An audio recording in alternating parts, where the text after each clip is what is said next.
Hello and good afternoon, everybody. This is Anand Kulkarni, the product line head from the electric vehicle business unit at Tata Motors. We've heard from most speakers today about the role of e-mobility in rebooting for a new world, and I personally could not agree more. If progress in e-mobility is the cornerstone of this migration towards a new normal, it is important that we understand and resolve the engineering challenges that will accompany. As more affordable and longer range cars are introduced in the market, we are poised to make a long awaited shift towards electrification. One of the most important aspects that this will bring to the conventional vehicles is that EV batteries have a rather strict requirement on its working environment. These requirements have to be respected, and if we are to achieve performance, durability, and range from electric vehicles, the thermal management systems on these vehicles will also have to be optimized properly. Moreover, since the energy of the batteries is restricted, it is critical to ensure that optimal use of this energy for cooling is done, which will enhance the range of these vehicles. In a hot country like India, this will be extremely critical. How do you optimize and find the golden mean of these divergent requirements? What choices could there be? How do you make them operate properly? How much do they cost? I hope to shed some light on these questions in my topic of presentation today, titled Thermal Management Systems for Electric Vehicles.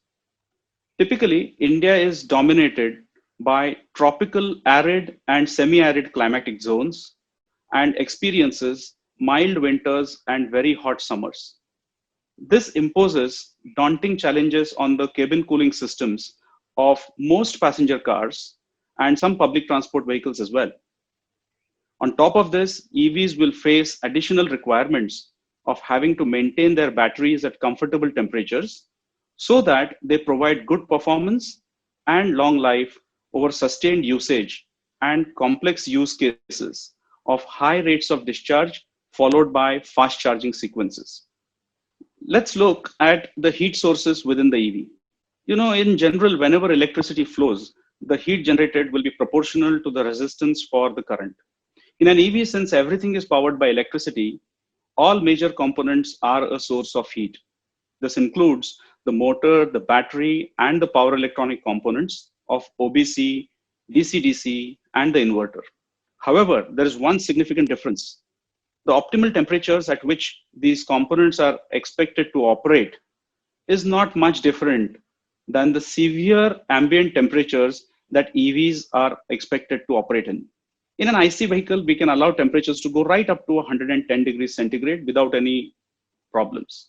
But in an EV, these temperatures will have to remain within 75 degrees for most of the components, and actually the battery has to remain much cooler. For the purpose of today's presentation topic, I have taken the liberty to lean towards the battery since this is a prime challenge to overcome.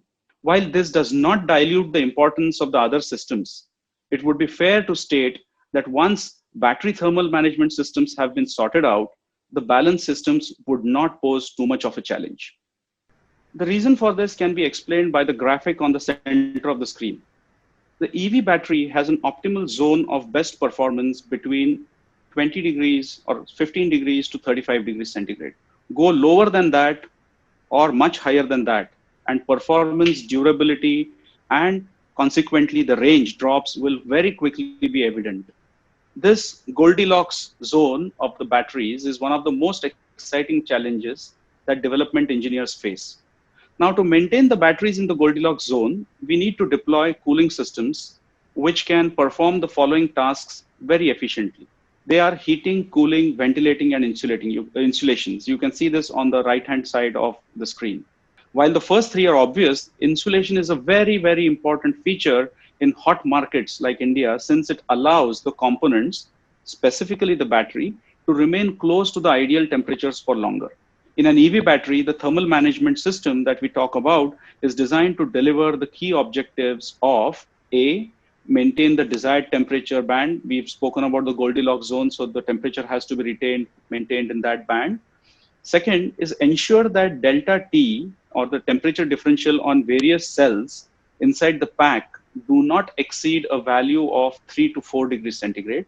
And lastly, they also have to prevent an uncontrolled rise in temperatures, which could otherwise lead to thermal runaways.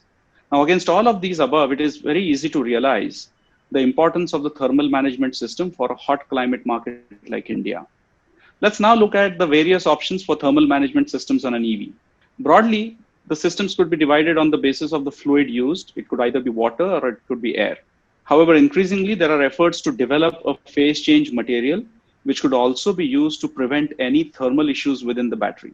These phase change materials, however, are yet to resolve the challenges of evacuating the heat from within the enclosure, and hence, for the purpose of the discussions today, I will focus on only the air and water-based systems. Each of these systems could be active or passive. So by combination, we've got four distinct types of thermal systems available. The first one is air-based passive system, and it depends on directing air flow onto the components to evacuate the extra heat. The second is air-based active system, where the air would be conditioned before directing it onto the components. By nature, this can be applied well only for batteries, since the other components are anyway in the open atmosphere, and hence the direction of conditioned air would be a futile exercise. Water-based passive system will be the third one, and it depends on the conductive heat transfer effected through pumped coolant, and it would be a very good way to prevent hotspots inside any component on the EV. Whereas the last one, which is water-based active system, will condition the coolant to maintain the components at pre-decided temperatures. Having understood the various options, how does one choose a specific one, and what would be the selection criteria? So on the screen there, you see, while on one end we have performance, reliability, and safety of the system, we also need to look at cost, energy consumption, size, and weight of these various systems. Along with these parameters, I've also suggested some weightages for these parameters to arrive at a logical conclusion. Thermal system engineers often weigh these various parameters to choose the most optimum. Therefore, as an illustrative example, on the bottom side of the screen, as I have shown, let's say one were to look at selecting a thermal management system for a vehicle which wanted to deploy a fairly high power motor, a reasonably sized battery, and a medium duty load cycle. It would be clear using the parameters above that with the rating scale to conclude that a combined liquid cooling system would be the most ideal for such an application. In contrast, if one were to look at a low power, small sized, small duty cycle vehicle, the active air cooled system would be more appropriate. Advanced numerical analysis done through simulation tools is an established way to accelerate the development of a thermal management system for electric vehicles. This is a very exciting challenge, given that it involves conventional airflow and heat management at the vehicle level, as also the multi-dimensional interplay of temperature, heat, and chemical reactions at the cell level.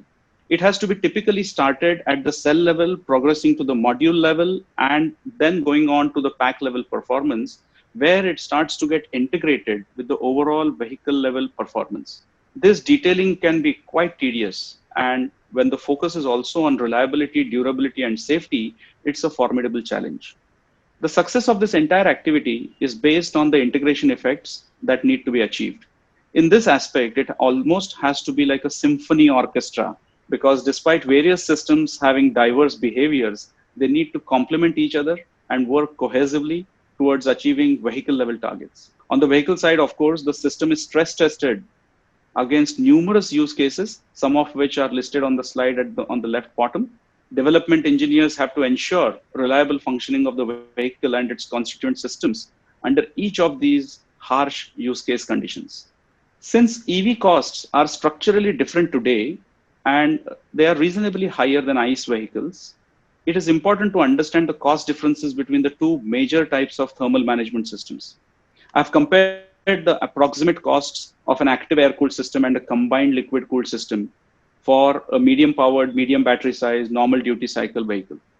It is fair to assume that for such an application, the costs of active air cooling system would be appreciably lower as compared to the combined liquid cooling system. However, this difference is also accompanied with more noise, less control, and better efficiency. As battery prices keep heading downwards, the overall contribution of the cooling systems will gradually keep increasing and will become an area that engineers look for cost optimization.